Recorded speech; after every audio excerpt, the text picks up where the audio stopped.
Aprovada em sessão administrativa no dia 19 de novembro de 2009, a súmula de número 3, que reconheceu a empresa Partner Heirs, Serviço e Comércio de Petróleo S.A., como sucessora da empresa comercial Santa Rita de Petróleo Limitada, ficando responsável pelos encargos trabalhistas, inclusive em relação ao período anterior à sucessão.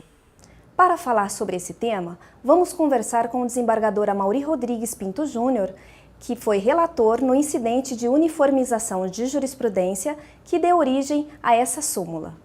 Quais os requisitos para reconhecer a sucessão trabalhista? Os requisitos para a caracterização da sucessão são, em primeiro lugar, mudança na estrutura jurídica da empresa. E que essa mudança não tenha afetado o contrato de trabalho do empregado. Ou seja, apesar da mudança na estrutura jurídica, o trabalhador continuou lá prestando os seus serviços a uma unidade econômica. Não importa quem seja o seu empregador, pessoa física. Sobre a abrangência da sucessão trabalhista, esse instituto aplica-se a todo tipo de empregado? Aplica-se a todo tipo de empregado, primordialmente ao trabalhador urbano e o rural. A esses é indiscutível. Por quê? Porque a empresa é tida como unidade econômica. Como unidade econômica pode ser da área urbana, da área rural, a sucessão vai se caracterizar da mesma forma. Ou seja, havendo mudança na estrutura jurídica da empresa, essa mudança não afeta o direito dos contratos de trabalho que continuaram a existir com a nova estrutura. Em relação ao trabalhador doméstico, a situação é um pouco diferente, porque o trabalhador doméstico ele não presta serviços para a empresa. E nós estamos falando de despersonalização de pessoa jurídica, né? Despersonificação da empresa. Então, em relação ao trabalhador doméstico, a questão da sucessão é muito mais questionável.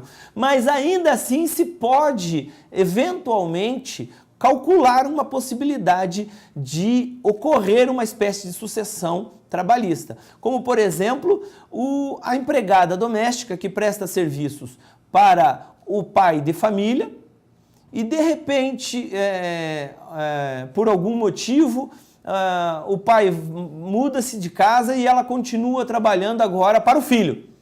Pode ser que a Justiça do Trabalho reconheça aqui uma sucessão atípica, porque não estamos tratando de empresa, e sim de pessoa física. Vai depender aí da situação concreta. Mas assim, juridicamente falando, a sucessão de empresas abrange empresas urbanas e rurais, não o trabalhador doméstico num primeiro momento.